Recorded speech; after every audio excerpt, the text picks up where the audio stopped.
दोस्तों, क्या आपने कभी गौर किया है कि हमारे देश में कुछ शहरों के नाम पुर पर खत्म होते हैं और कुछ बात पर, जैसे कानपुर, नागपुर, हैदराबाद, अहमदाबाद, फैजाबाद। ये कोई इत्तेफाक तो नहीं हो सकता, इसके पीछे कोई गहरा रहस्य जरूर छुपा है। तभी तो आजकल के नेता सत्ता में आते ही शहरों के नाम बदल देते हैं, रास्तों के नाम बदल देते हैं, इमारतों के नाम बदल देते हैं। ये नाम किसी एक राजा या नेता की मर्जी का नतीजा ना था और ना अब है।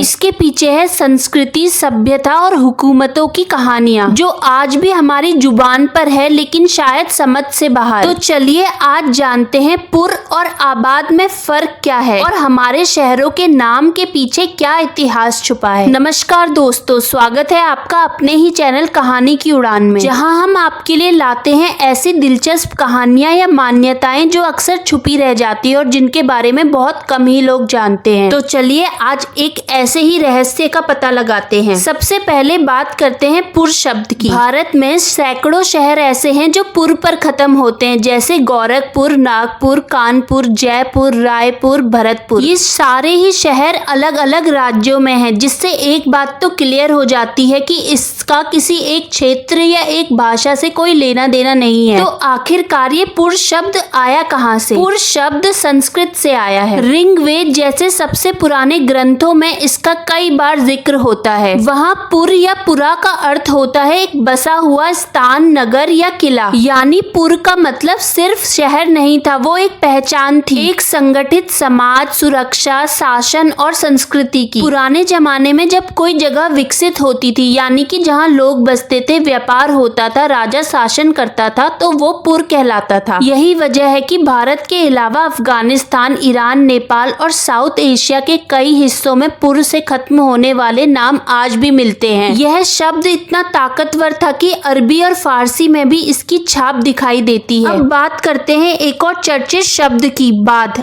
दरअसल ये पूरा शब्द आबाद है, जैसे हैदराबाद, अहमदाबाद, फैजाबाद, शाहजहांबाद। और ये शब्द सिर्फ भारत तक सीमित नहीं है। पाकिस्तान में इस्लामाबाद, बांग्लादेश में जलालाबाद। दिल्ली यूनिवर्सिटी के प्रोफेसर सुनील कुमार कहते हैं कि भारतीय भाषाओं का प्रभाव सिर्फ भारत तक सीमित नहीं रहा, बल्कि मध्य एशिया तक फैला। ये शब्द आया है फारसी भाषा से, जहाँ आब का मतलब है पानी और आबाद का मतलब होता है बसा हुआ, हरा भरा, रहने योग्य स्थान। यानी कि जहाँ पानी हो, खेती हो सके और लोग रह सके, वो जगह कहलाती है आबाद। मुगल और अन्य मुस्लिम शासकों के जमाने में जब कोई नई जगह बसाई जाती थी, तो उसे एक खास नाम दिया जाता था, जिसमें शासक का नाम और आबाद शब्द जोड़ा जाता था। जैसे अहमद के साथ आबाद जुड़कर हुआ अहमदाबाद और हैदर के साथ आबाद जुड़कर हुआ हैदराबाद। ये सिर्फ एक शहर का नाम नहीं होता, बल्कि एक शासक की छवि और सत्ता का ऐलान भी होता था। इतिहासकार बताते हैं कि नाम रखना सिर्फ एक पहचान नहीं होती थी, ये एक बयान होता था कि किसने इस जगह को तराशा, बसाया और जीवित किया। तो अगली बार जब आप किसी शहर का नाम सुने तो सिर्फ ये मत सोचिए कि वो कहाँ है, बल्कि ये सोचिए कि क्यों है, उस नाम में किसका सपना है, किसकी भाषा है और किसका इतिहास है। क्योंकि हर नाम में बसी है एक पहचान, एक तहजीब और एक इतिहास। बस जरूरत है उन शब्दों को समझने की जो हमारे आसपास हैं, लेकिन नजरों से ओझल। दोस्तों, अब आपसे रिक्वेस्ट है कि आपको अगर कुछ नया सीखने को मिला तो प्लीज वीडियो को एक लाइक कीजिए, चैनल को सब्सक्राइब कीजिए और जुड़े रहिए हमारे साथ ऐसे ही और इंटरेस्टिंग फैक्ट्स के लिए। Thank you so much.